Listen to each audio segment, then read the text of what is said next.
நான் வேலூரில் ஒரு பேட்டி கொடுத்தேன்.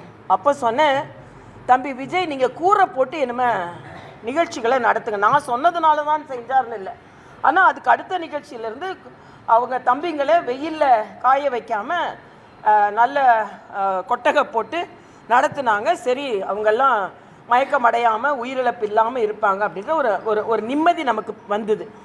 திருப்பியும் பின்னால் போய் ஆக்சிடெண்ட் ஆகிறது நல்லதில்லை. முதல்ல அதை கட்டுப்படுத்த வேண்டும் என்று நான் கேட்டுக்கொள்கிறேன்.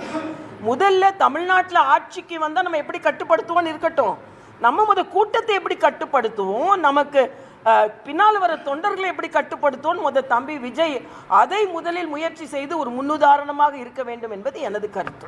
எங்கிட்ட இருக்கிறது இமோஷன் அப்படின்னு. அவர் எலெக்ஷன் இல்லை இமோஷன்னு சொன்னார்.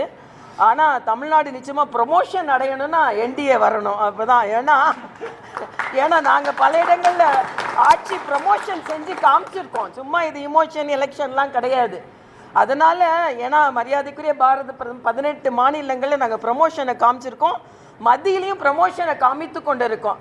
ஆக தமிழ்நாடு ப்ரமோஷன் ஆகணும்னா என்டிஏ ஆட்சிக்கு வரணும். இந்த இமோஷன் கமோஷன் எலெக்ஷன் அதெல்லாம் இப்போ பேச்சுக்கு ஆகாது. அதனால் எனக்கு ஆக்கப்பூர்வமாக பேசுவோம்.